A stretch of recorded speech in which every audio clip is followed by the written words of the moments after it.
په همدې موخه جوړ شو مراسمو کې د ستر درستیز د کادر پرسونل ریاست لومړي مرستیال د 201 سیلاب قلوردو د نوي درستیزوال د تقرر فرمان ولوست. د ستر درستیز درستیزوال تورن جنرال محمد حبیب حصاری د خپل خبرو په ترڅ کې د یاد قلوردو د قرارګاه او جزوتامونو له ټولو منصوبینو څخه د خو دندو تر سراوي او په ځانګړي توګه د ننګرهار ولایت په خوګیاڼو ولسوالۍ د سیلاب 4 نمبر روانو عملیاتو کې د یاد قلوردو لاسته راوړنې او پرمختګ وستایي او د یاد قلوردو له رهبرۍ څخه مننه وکړه.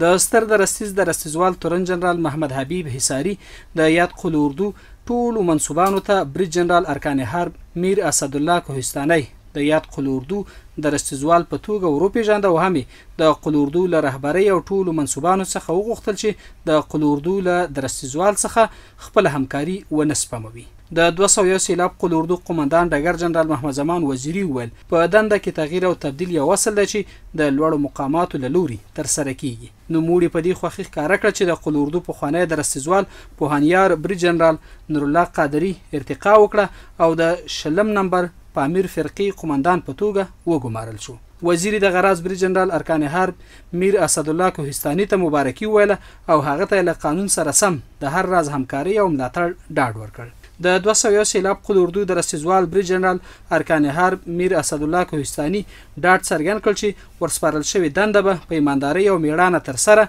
او په رښتینې توګه به هیوادوالو ته د امنیت ټینګښت په برخه کې خدمت وکړي.